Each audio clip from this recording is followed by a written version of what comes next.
So think back to the day you got your first motorcycle. Now imagine that the next day you take it right to the track and enter an amateur race. It sounds crazy, but that's exactly what Ken Hill did. And 3 decades later, he's considered one of the top riding coaches in the US. After serving as lead instructor with esteemed moto training facilities like the Freddie High Performance Riding School and Yamaha Champions Riding School, Ken decided to launch his own coaching program. Teaching everyone from the average Joe to the highest tier racer, Ken's approach is the same. Intentional practice, a near constant focus on doing the fundamentals really well, and approaching motorcycling as a sport. Because whether you're on the track, on the street, or on the dirt, as Ken says, there's nothing better than riding well. But you don't have to travel to the Northeast just to learn from Ken. You can also find him online, both on YouTube and more recently on Substack, where he shares his wealth of knowledge on everything from riding basics to dispelling common myths and chasing that last 1% of improvement, using science and evidence to show that anyone can ride well so long as you put in the work. This is Ken Hill. I'm your host, Mark Long, and you're listening to Driven to Ride. All right, Ken Hill, you are on Driven to Ride. Thank you so much for being here. I'm super happy to be here. Anytime we get to talk about motorcycles is awesome. Yeah, no, it's going to be a good time. And with your experience and what you do, there's a lot to talk about, but I don't want to steal your thunder. So I want to let you, say it in your own words. What would most people know you for? And kind of what is your claim to fame, or maybe multiple claims to fame if you've got them? Look at that. No foreplay. You're just getting, no, we jumped right in. Just getting right into it. Yeah, I mean, I think, I've been in motorcycles for about 30 something years, right? So that kind of dates me a little bit, and we can talk about when I got started. But yeah, I would say most known for the coaching, right? So the coaching aspect of it. I mean, I did race for quite a while, did a little bit of a stint with some pro racing. So yeah, I've got a good, racing background, but the coaching at this point, the coaching is far surpassed that. So I would say the coaching, as well as probably my podcasts or even my new Substack articles. Yeah, you have a heck of a web presence, and you have a lot of content to go into or to go through, whatever, which is just awesome. Because there's always something new to learn with motorcycling or something to get better at. And, there's no shortage of stuff to talk about, Yeah, I think that it's funny. The longer I'm in this dang thing, it's like the more I know, the less I know. Yeah, right. Yeah, it is nuts. But yes, there's certainly plenty to talk about. Yeah, well, let's jump in right at the beginning. You said you've been doing this for 30 years. How did you even get into motorcycling in the first place? So I love cars, right? Cars are kind of my first love. And I love cars. Like, I'm just complete gearhead with cars. And, as somebody that was, going up, have a real job and working and a career. And I always wanted to race cars. And I mean, I love drag racing. That's something that's semi-affordable, but even like road course stuff was my dream. Mm-hmm. I want to race cars. And of course I couldn't afford to race cars. So I thought, you know what? I got to do this. I'll do something cheap. I'll race motorcycles. Yeah. Little did I know. So yeah, I didn't even own a motorcycle till just about age 30. Oh, wow. Didn't even own a bike. Bought a bike, Honda F2, right? So when the Honda F2s kind of first came out, it was like the second year of the Honda F2, and never been to a track. Never were track days really then. Never been to a track. Never saw a motorcycle race.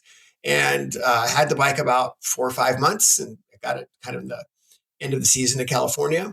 And I went beginning of March. I went racing. So yeah, my first day was of seeing a track, seeing a motorcycle race was New Racer School, and then I raced the next day. Wow. So you much like the start of the podcast, you jumped in with both feet.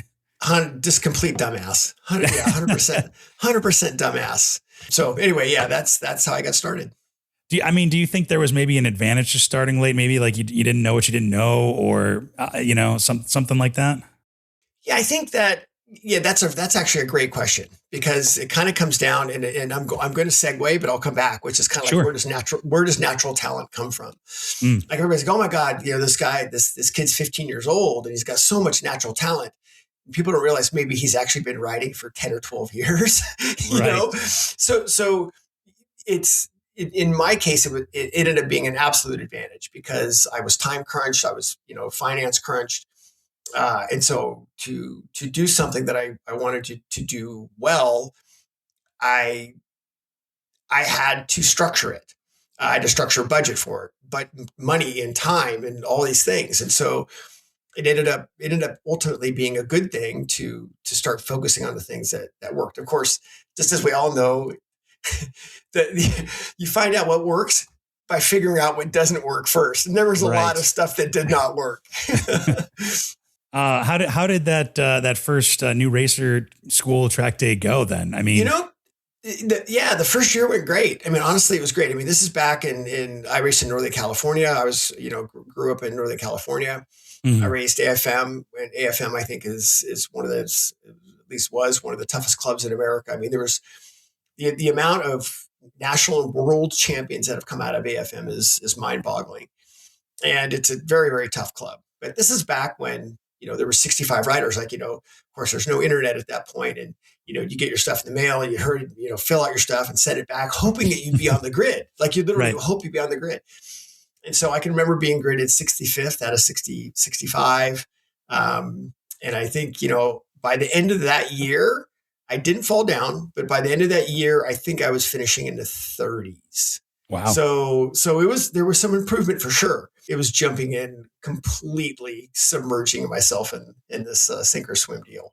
Yeah. I mean, what was that first race like? I mean, you'd never really been on a bike before. You never really, and at 30, I mean, you're kind of old enough to know better. Not really. No, I make a living in motorsports, so absolutely do not know better. Fair enough. Yeah. I mean, I kind of remember that first race day, and I remember getting lapped. And I was I remember getting lapped, and I was just like that's like watching these guys go past me, and it's just like that's literally not possible. What are they doing? Because I just I didn't know obviously what I didn't know, right? So to see these guys go by me with their knee on the ground, and I'm just kind of wobbling through. But I mean, it ended up finishing, and it was okay. But yeah, the first year was like drinking out of a fire hose. Yeah, I mean, it had to have been fun though. I mean, if you kept at it for a couple 30 years, I mean, were you hooked like right from the start? Of course, yeah. I mean, of course, like we all are, right? I mean, that's the thing with motorsports in general is one thing, because there's just nothing like motorsports, right? You're on a track, you're controlling this vehicle, whatever the vehicle might be. And yeah, there's nothing like everybody wants to be on track. And I deal with a lot of people. Everybody wants to be on track, but yet to do motorcycles was something really special. And I realized that this is something that I want to do. I'm not very good at it, but I want to figure it out. And having some sort of an athletic or sports background, that really helped in how I approached it. Sure. But it was something that I was definitely hooked, and I definitely wanted to figure out. And I wanted to be those guys. I wanted to be the guy making passes on someone like me. You see those guys just doing it right and doing it well, and that's who I wanted to be. Yeah, I think you bring up a couple of good points. One, like with like racing, you literally see somebody doing it better than you and being faster. And there's almost like that natural instinct to chase. It's like, okay, I want to follow this guy. I want to lap this guy, or I want to get in front, but I can't do it.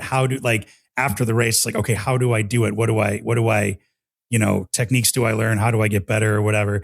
But you mentioned kind of an athletic background and approaching it from like almost a sport perspective. And I think a lot of people don't think about motorcycling as a sport, but on a track, it most definitely is. So. Yeah. Well, I mean, so that you just opened this gigantic door of basically where I come from and what I do, and yeah, that's the thing, is that unfortunately most people think this is a lifestyle or a hobby or whatever it might be, but here's the thing: everybody wants a result. Everybody wants a result, but we don't approach it like a sport. And it'd be like, if you're going to go bicycle 100 miles or you're going to go run a marathon, of course you train for it, right? And a lot of times you even hire a coach to do it. Right. But yet in this sport, you go buy a BMW, 1000, and you're expected to be at the track record, the second day you're on the bike. And yeah, we do have it screwed up. And the problem though is the consequences of our sport. So it'd be like, Okay, you're going to go ride your bicycle 100 miles, but you only make it 90. And it's like, sorry, dude, we got to break your collarbone. I mean, yeah, Yeah, right. so yeah, you would finish those last 10 miles if you knew someone was going to break your collarbone. But yeah, I think that figuring it out, that it was treating it like an athlete, because we are athletes. It's an Hmm. incredibly hard sport, physically, mentally, and we can get into what elements actually make up an athlete. But I think that as I got into the coaching part of it, that's really how I approached it, and I think that helped. But yeah, to kind of loop back is, yeah, it was something that I wanted to do. I realized it was really hard. I didn't really know a way forward. I had that Okay. mentality back when I finished the first year. It was like, okay, I want to do this. I'm going to go faster next year. So my technique to go faster was to go faster. And now, so then how do you think that worked out? Not well. Yeah, yeah, not well. Yeah. maybe ended up on the ground is my Yep, that's guess. correct. Yeah, a couple times, got hurt, didn't finish the season, cost a lot of Okay. money. Yeah, and Yeah. that's so that's when it was like, okay, yeah, going, the technique to go faster by going faster doesn't, the whole, brake less, throttle more, right? No, that doesn't work. And especially for, again, someone in my position where I needed structure because I didn't have time. I could do my hour on a Saturday and I could do my hour on a Sunday. That was kind of it. And Mm. so it's like, how do I, what do I do? And then I ultimately ended up going to a school and, starting my journey that way. Okay. You mentioned that you were an athlete, in your younger years. What sport or sports were Cycling. you in? Oh, Yeah, okay. Okay. cycling. So you Yeah, were yeah. you were familiar on two wheels at least. Yeah, familiar on two wheels for sure. But yeah, cycling. Yeah, I Okay. cycled as a young man and teenager, and did pretty well there. And as girls and cars took over, I got out of cycling. But yeah, I mean, two wheels there's always been two wheels underneath me at some point somehow. Yeah. Yeah. Very cool. When you were doing kind of the racing that first year and the second year, did you get into like street riding and riding for kind of fun at all, or did that come later? No, no. It's funny. I have so few street miles under my belt, that it's funny as I kind of am segueing a little bit out of the. I don't want to say I'm kind of sort of soft retiring to a degree. There's things I'm Sure. still doing in the sport, but the busier I get in the sport, the less I ride, and that's not why I want to do this. I want to ride because there's a lot of things that I want to learn and teach and experience. Yeah. And street riding just never became a big part of it. And like today, I jumped on my street bike and went and ran some errands. And yeah, now I love it. My wife rides. She rode her bike to work today, Nice. so it's part of everything that we do. So yeah, not a lot of street riding, but a lot of street riding coming up. Yeah. Yeah. Well, cool. I mean, even if you haven't done a lot of street riding, I know you've been a coach at a couple of big deal coaching schools and racing schools and stuff. How did you make that transition over from racing to the coaching side of things? Yeah. So as I had raced for almost 15 years, kind of at that point, and I had ended up doing some professional stuff. Hmm. And for my age and the equipment that I had, I did okay at the pro level for the races that I did, and club level, I was winning championships and doing well at the club level. Yeah. And people are like, well, dude, I mean, I'm basically in my early 40s at this point, right? So I didn't do my Right. first Right. pro race till I was age 41. And so as I did that, people are like, well, this guy's old and he's doing okay. Like, what is he doing? And that kind of led to people wanting and asking me for help and asking me to be coached. And at that time I was at the Freddie Spencer School. So, I was a Freddie Spencer instructor for about 7 years. And then Hmm. after that, helped found the Yamaha School with Nick Einach. I did that for about 5 years. So I have about 13 years of school experience. Hmm. And at that point, I was sort of in between careers, and yeah, people were asking me for help, and so I thought, well, you know what? There's nobody doing like any formalized coaching, Okay. so I used a little bit of my business acumen to figure out, okay, how do I do this? Mhm. And yeah, I basically started doing one-on-one coaching at track days and charging for it, which nobody was doing, right? Nobody would charge to do that. And this is back in the mid 2000s. And so Mhm. I basically, put my kids through school and paid my mortgage by being on track 120 days a year. So I Wow. did one-on-one coaching for about 8 years that way. And so, yeah, a lot of the things that I'm doing now were all built up through all of those reps and all those experiences with all those people. So, yeah, between the 13 years of schools and the years of one-on-one, that's kind of where I ended up doing it. So that's the long answer. The short answer is I could go to the track and spend money, or I could go to the track and make money. So Yeah, it's not a bad deal. Not a yeah, bad yeah. deal.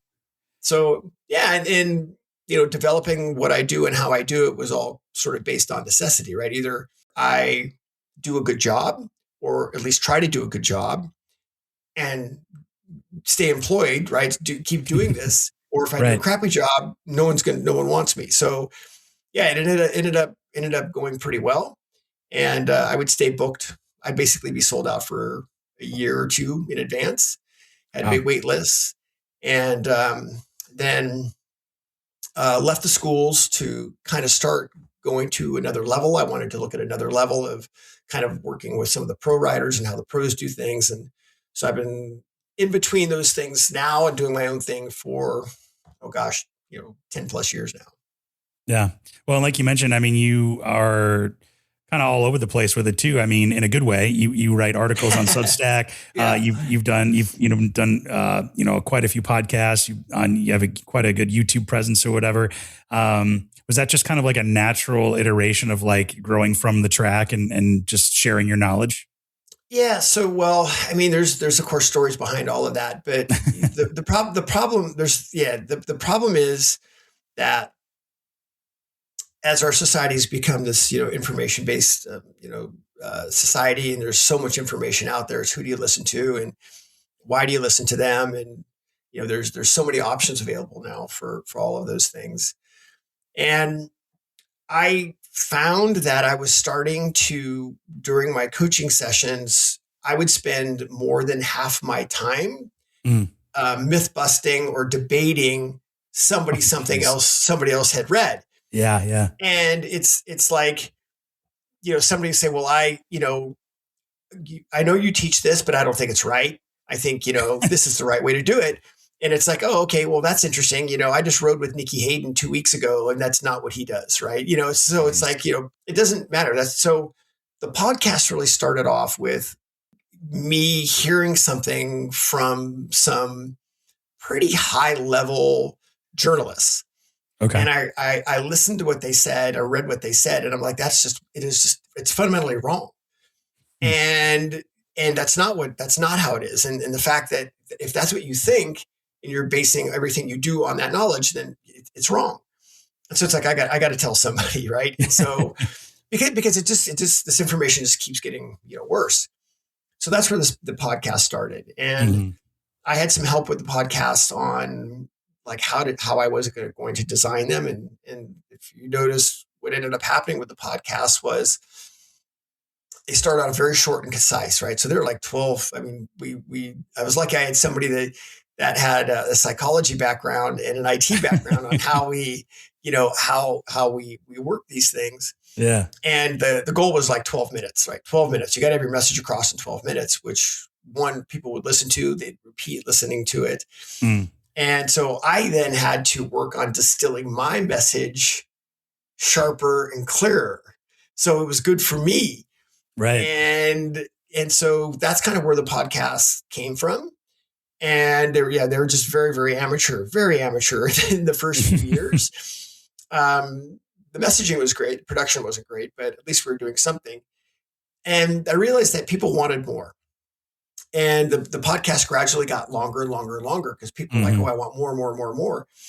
And it's like, well, the podcasts are going to be a full-time job. I've made zero income from it, millions of listens, literally millions of listens, and I haven't made a penny from it. That's not true. I've made a little bit of money from it, but I mean, we're talking, trust me, $10, $5 here and there. Yeah. Well, no, it's literally, I think we broke it down to 0.001 of a penny per listen. I mean, it's something ridiculous. But anyway, but that's not why I did them, right? We did them because we wanted to get messaging out there and tell people that, yes, you can do this sport. You absolutely can do it if you approach it like a sport, and there's appropriate methodology from it. So that kind of led to the Substack, where I've been doing Substack now for about 4 years. And the Substack is basically like the podcast on steroids, right? So now we've got very detailed written material. We have videos. We incorporate data. I mean, everything's, and that's one thing, I really incorporate data into everything that I do, because you need to prove whether it's right or wrong.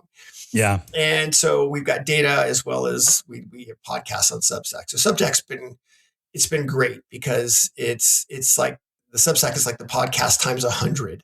You're right. I'm super lucky. Yeah, I'm super lucky that I've got a lot of great people in my corner helping me with those. I've got Matthew Miles as my editor, which I literally couldn't do it without him. Sure. He's basically taking all my gibberish and fixing it. And then, telling me if he does, it's like that, what the hell are you doing? That doesn't make any sense. Right. So, I mean, it's been great. So it's making me better at what I'm doing. Yeah. I think there's still a lot of, they're fun to do. Right. So it makes me think, that it makes me have to, again, try to communicate the sport in a way so people can grasp it and actually do it. And I think that, I hope, is sort of my hallmark, which is, what's the joke, right? You can give somebody a fish, or you can teach them to fish. And, I want to teach people how to fish. And, initially learning how to fish is not easy, but, regardless if it's somebody who's never ridden a motorcycle to a pro, we want to be able to give them that ability.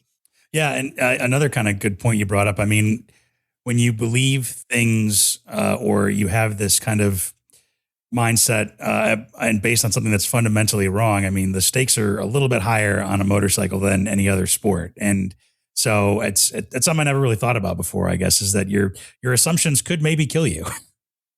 Yeah. Or somebody else. Right. So true. I mean, I rode at Jennings this weekend, and Jennings, Florida. So we spent 2 days at Jennings, Florida. We would do a lot of our off season there.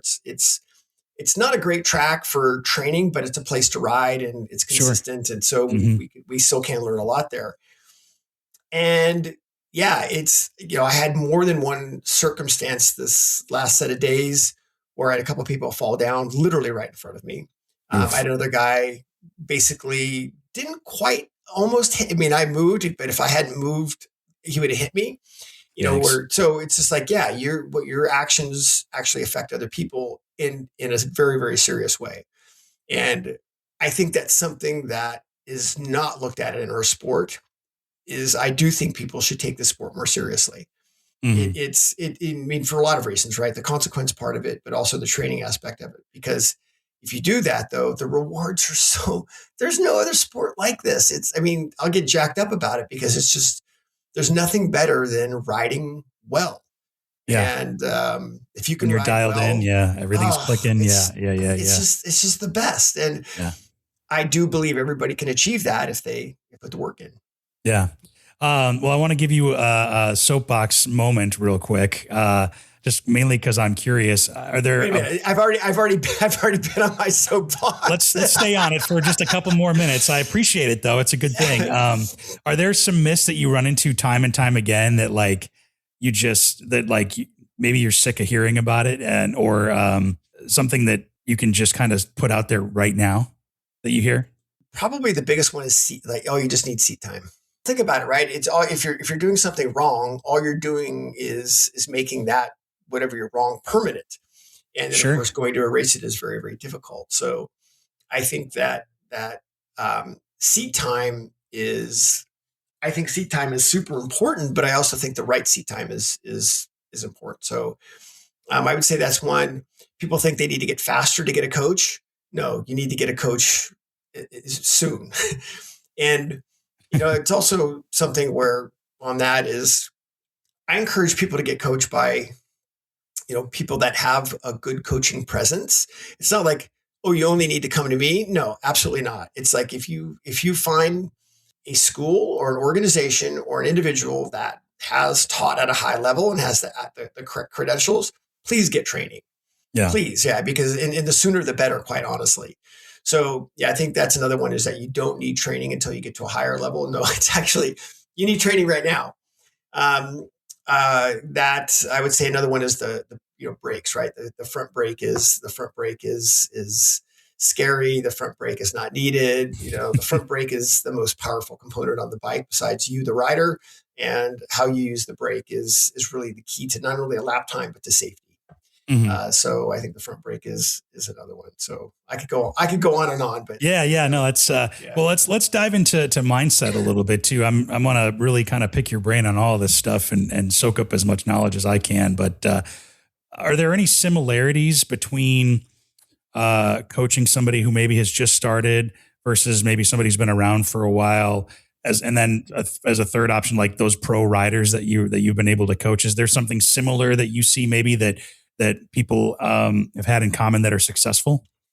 I think when you look at, regardless of whether you're coaching somebody that's brand new or whether it's coaching somebody that's at the last 0.01%, what's important is the process is the same.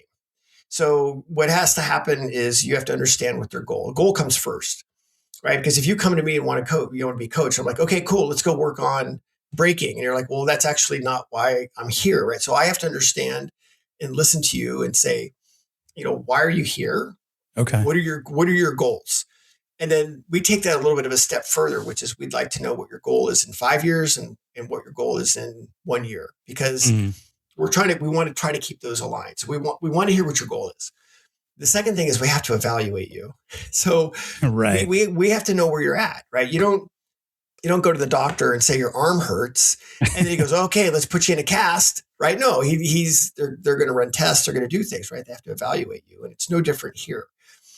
You may want to work on your braking, but we find out that your eyes are a problem or that your understanding of bike placement is a problem. So again, the first step is we need to understand your goals. The second one then is we need to evaluate you. And then the third one is, yes, then we can work the process. Gotcha. And the process is based on the fundamentals that we've come up with.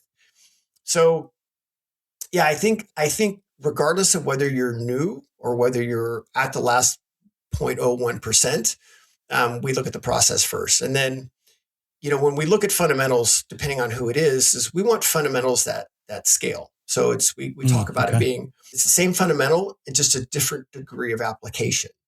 So how I'm working with a pro rider or how I'm working with a new rider, we use the same language for braking. We use the same language for vision. It might be a different degree of application. And I think that's really important. Again, there's 1,000 different analogies out there with different sports or different disciplines. Ultimately, it's executing perfect fundamentals under stress is what we're trying to accomplish, right? Sure. But we have to learn those. We have to learn those fundamentals.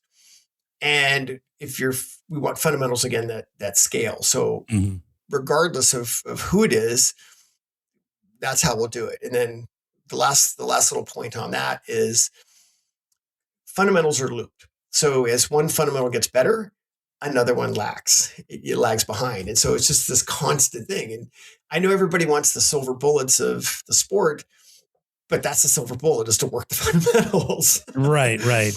I don't even know who it is. Was it Michael Jordan, Steph Curry, whoever it was, right? They'd shoot 1,000 free throws every day, right? It's just like, well, yeah, it's because they're trying to get better at it. And so, it's like, well, I made one free throw. I don't need to do them again. It's like, no, that's not how it works. Well, that's funny because that's the exact analogy that I was going to make was in basketball. It's like, okay, whether you've never shot a basketball before or whether you're in the NBA and like at a free throw line, it's still the same motor function. It's still the same procedure. Correct. It's just the pressure and the stress are completely different. So it's, maybe you're taking a nice easy ride on the street as opposed to a MotoGP race. The stakes are a little bit higher. The pressure is a little bit higher, but it's the same fundamentals. And that's something maybe I've never really kind of thought about, but it's completely right.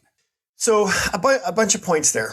But it comes back to, yes, executing perfect fundamentals under stress, right? But you have to build those fundamentals and you have to train those fundamentals for stress. And yeah, I think that is, again, I just think that's something that people don't look at. And when you look at what a sport is, right? A sport has 3 elements, right? You've got the physical part, the mental part, and the technique, right? So those three things, you have to have all three of those three things. But that's what a sport entails. But also as an athlete, you have three elements, right? You have your technique, you have your physical fitness and mental fitness. As an athlete, all three of those systems have to be trained. And if any one of those three systems lags, you're not going to be where you need to be. And so that's when we look at this type of work. We might have, again, you could have somebody that has the greatest talent in the world, but if they're not mentally focused, they're not going to be there. Or if they're not physically fit or whatever it might be. Yeah. So the job is to be able to, again, during evaluation, recognize those things that are holding you back and then work the process to figure them out. Yeah, I think that's a good point. Physical, I think even just physical fitness, focusing on that. We were talking to, I don't know if you're familiar with a guy named Corey Texter, who's an American flat track guy. And we talked to him a while ago. He was on the show and he was talking about how he would notice that, like, you know, there were guys that were winning, but they were drinking beer and eating pizza the day before or whatever. And they were just jumping on the bike and going. He's like, well, I'm going to work harder than those guys. I'm going to make sure my fitness is peak. And that's one of the major components that actually drove him to win, 2 championships or whatever. So I think that, at least physical fitness is kind of can't be understated, the importance of that. All three of those are together, right? So a third. And so again, just to kind of touch on it, right? We need our technique, right? You got to train your technique for sure. And physical fitness, the fitter you are, the longer you're able to access your technique. So like as soon as your fitness drops, we all know it. You could be out building a fence, right? And you're all jacked up and it's hot out. And as soon as your physical fitness goes away, then now you're smashing your hand with a hammer and your boards are crooked. And right. It's just because your physical fitness, went off. And then your mental fitness, I mean, honestly, that's becoming, especially the last 7 to 10 years, is becoming such a big part of it. Is really, we live in this insane online, on demand, 24/7 environment, this world. And so it's learning how to block out your outside world from your motorcycle world. And we've got triggers that we develop for those things, but everybody, what they do, right? They check their phone, go ride their bike, right? Now they're thinking about something else. And it's like, now you're going to go 150 miles an hour into a corner and you're thinking about what was on your phone, right? So all three of those things have got to be, all three of those systems have to be worked. And we're, again, constantly figuring out which one of those is holding you back so you can beat your goal. Yeah. One of the things I wanted to talk about, and I can't remember if I watched it or heard it or read it. You mentioned something about being able to like listen to the motorcycle. I think when I hear you say listen to the motorcycle, what that triggers in my brain is what I call feel references. Okay. And because everybody thinks of course you have visual references, right? Yeah. You've got, the things that you're looking at when you're going down the track. But I think when it comes to what you're saying, like listening is more like a feel. Like, so sure. Yeah. We have feel references, which could be, how the bike reacts under braking or how the bike reacts under acceleration. Is it a long radius corner? Is it a short radius corner? Is it on the brakes? Is it off the brakes? All these different things, and you're basically listening or feeling what the bike is doing. So, if one of the riders comes in and we download and he goes, well, the bike run, the bike, doesn't corner well. It's like, okay, like, well, where? In the corners. Well, it's like, that doesn't tell you anything. Yeah. It's like, okay. In what phase of the corner, right? What segment? Is it during initial braking? Is it the middle braking? Is it release of brakes? There's a whole series of questions that we have to go through to be able to figure these things out. Okay. And to your point, we have to train people how to do this. Yeah. We have to train what these segments are. So I think when it comes to, the listening part, I'm taking that in as like what you're feeling. Like, so how do you develop feel? How do you listen to the motorcycle, right? Or how does the motorcycle give you feedback so you can, of course, have the confidence to do the job you need to do? Yeah. I mean, that's I think that was my own paraphrasing, was listening, but you're 100% right, is feeling and understanding and responding to the feedback of the motorcycle is exactly what I wanted to talk about. So thank you for steering us there. We can talk about it. But yeah, there are certain times you should be feeling certain things. Right.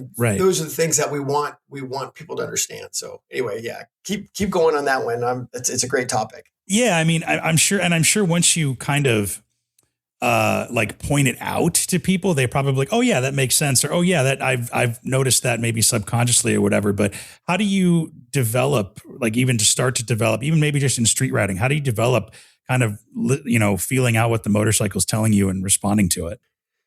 Again, I think there's still phases where there are certain phases where you should be feeling something. Like I rode today, I took, I don't know how many on-ramp, off-ramps.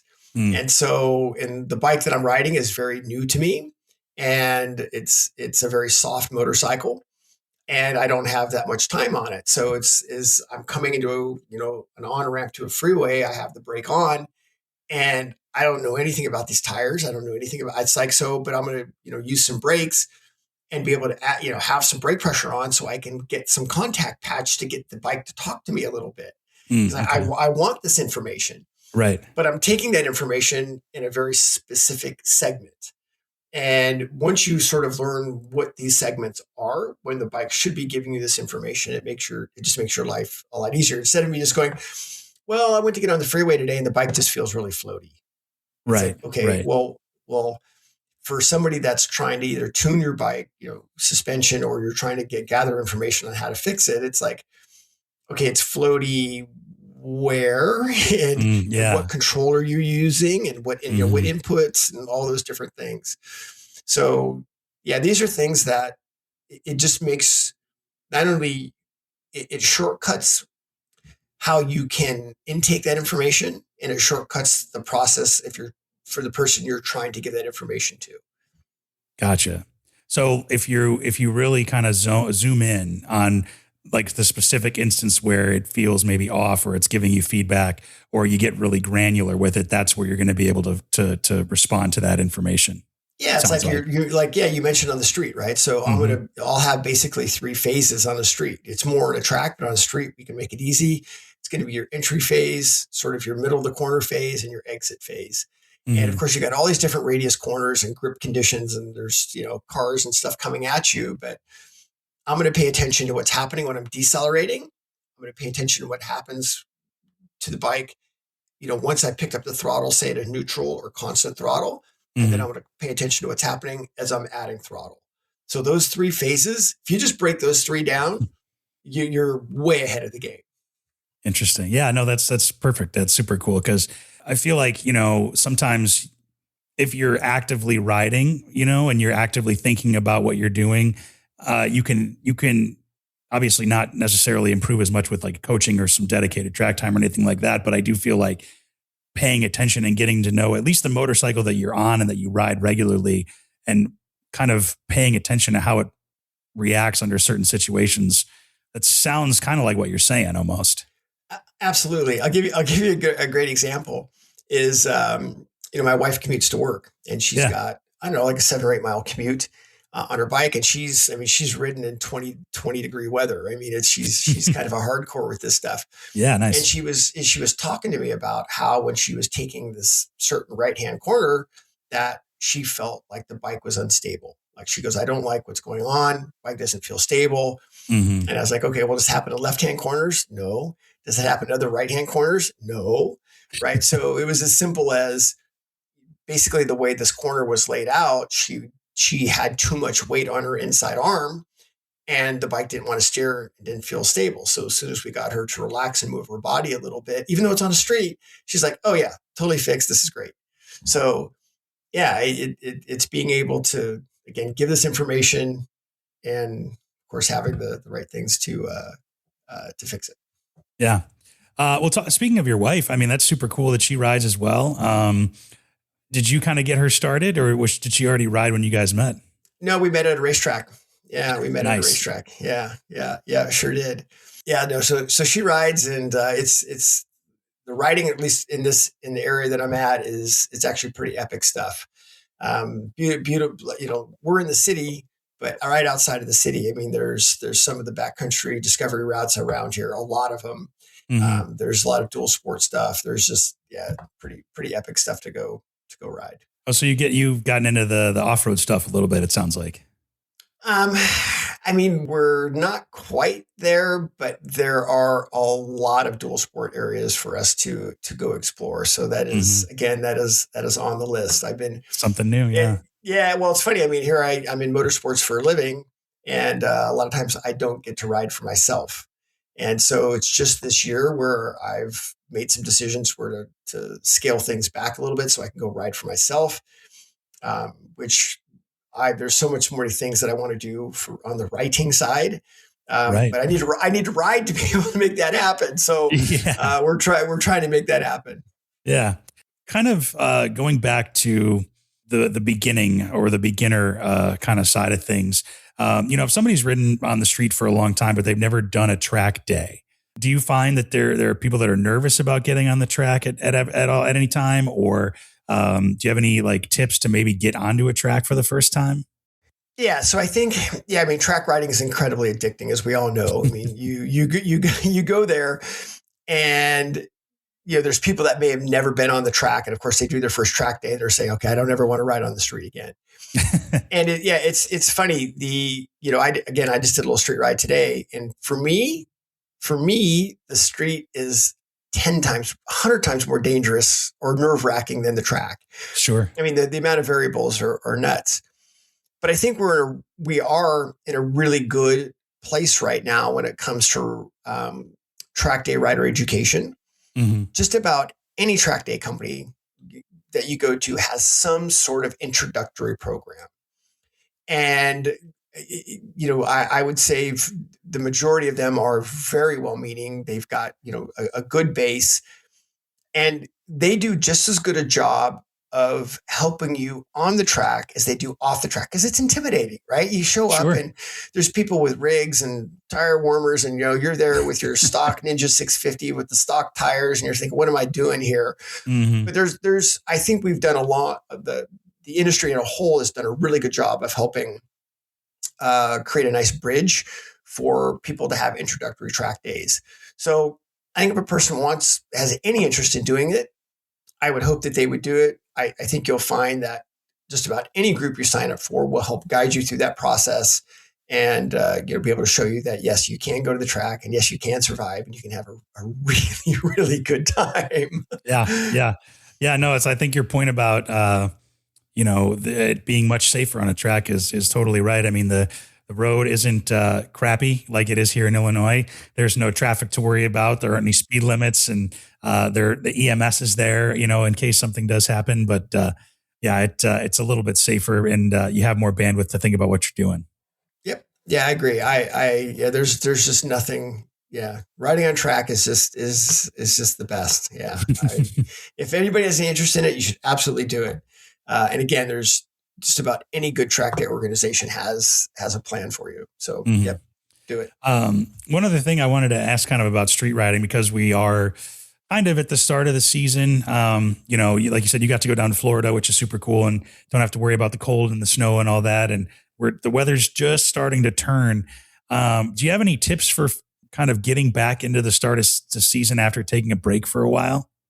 Yeah, I think regardless of whether it's street or track, I mean, we all suffer from this, right? We haven't been on a bike in a month. We haven't been on a bike in 2 weeks. Haven't been on a bike in 3 months or 4 months. And you're like, I'm going to suck. This is horrible. I mean, it just, it's going to take me, X amount of time to get back into it.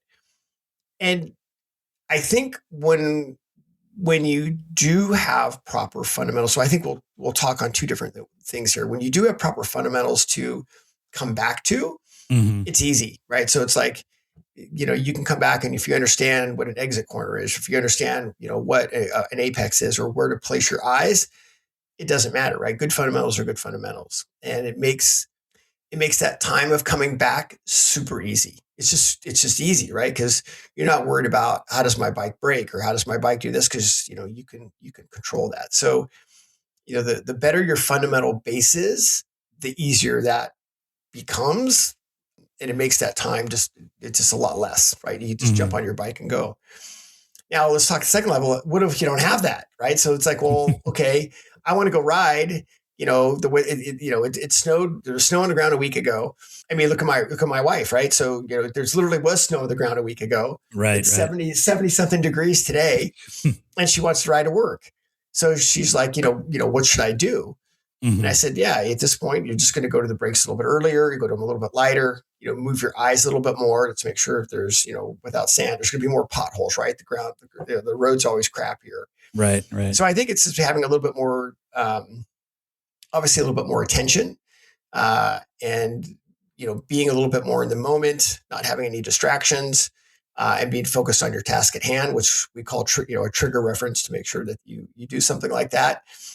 And it's being in a position to be proactive. So what we don't want is to, when you are reactive, you have much less tools to choose from. So trying to stay in that proactive state, seeing things early, going to the brakes a little bit early, being more diligent about how you apply the throttle, et cetera. So, and it's kind of that whole what's next, thinking what's next mentality. Sure. Yeah. Thinking a couple of steps ahead rather than what's right in front of you. Yeah. Well, it's kind of both, right? I mean, it's like making sure. True. You got to finish what's in front of you, but you also, right. You got to realize that there's stuff coming up at you pretty quickly. Yeah. Yeah. Well, Ken, this has been great. Thank you for sharing some insights and some wisdom and all that. Before we kind of sign off, is there anything that we didn't talk about that you wanted to touch on that we didn't cover yet? I mean, no, I appreciate the time. I mean, you can tell I got a lot to say. Yeah. Yeah. And, part of it is I really do get jacked up about the fact that I think anybody can do this sport. I really do. But yeah, you got to have the discipline and you got to have the methodology to do it. And there's so many people that I've met say, oh, I can't do it, or I'm too old to do it, or even I don't have the time to do it. And you can you can spend 1 minute a day doing training for the sport and get ahead, right? 1 minute a day. So I think it's getting people to realize that if you want to do something, which is the most amazing sport in the world, you can do it. If you have the right methodology and you have the right discipline to do it, I really do think you can do it. And I think you can succeed at it. And I think that's kind of the messaging that I'm trying to come across with is, instead of doing things, whatever, an inch wide, an inch deep, right? I'm trying to go 10 feet wide and 10 feet deep. So you can use that information as you need it to hopefully get ahead and see that, oh my gosh, there is a way forward in this sport. It's not that, oh, I don't have natural talent or whatever it might be. And, again, my whole deal is basically like, any bike, anywhere, any track, any conditions, it doesn't matter. Just great. I'll do it. And that's kind of that's how I want people to be able to see the sport, as they can do it. And it's just, again, finding the right voice, finding the right methodology, and of course, having the discipline to go do it. You absolutely can do it. Yeah, I love that. It's a good positive note to end on. So, thank you again, Ken, for your time. Before we actually leave, though, I want to make sure that you could list off where everybody can find you. I mean, we talked about Substack and that, but you're in a couple different spots. So, yeah, Substack is pretty much it. Okay. I haven't done the podcast for a while because I wanted to. I wanted to branch off into a deeper space, and Substack has been great for that. And Substack is, again, I can write, which makes me think a lot more. We still have a lot of videos in there. We're able to incorporate the data graphs and be able to showcase the stuff that we're doing. So Substack is pretty much my mainstay of where you can find me, and it's just my website, cagecoaching.com. I do have a couple of writing projects that are happening. I'm right in the middle of doing instructor certification for New Jersey Motorsports Park. They hired me to write the curriculum and do the training for all of their instructors. So we're instructing instructors with some beautifully written guides. They're fantastic. And hopefully in the next, I would say 8 to 12 months, you'll see a fun little book project come out as well. Cool. Well, we'll look forward to it. And, like I said, in the meantime, there's a ton of knowledge and wisdom to digest and discover. So again, thank you for your time, Ken. We'll talk soon. Well, I appreciate it. Thanks so much. Thanks for listening to Driven to Ride. Interact with us and check out full unedited conversations, photos, interviews, video interviews, plus other goodies on YouTube or Instagram at Driven to Ride Podcast. Or you can check us out at driventoridepodcast.com. And make sure you leave us a rating and review from wherever you get your podcasts too. If you have an idea for an episode or a guest, or you want to invite us out on an adventure, email us hello@driventoridepodcast.com. Driven to Ride is wholly owned by Flint Rock LLC, made possible with help from Matthew Miles, and written, hosted, and produced by me, Mark Long. We'll see you out there.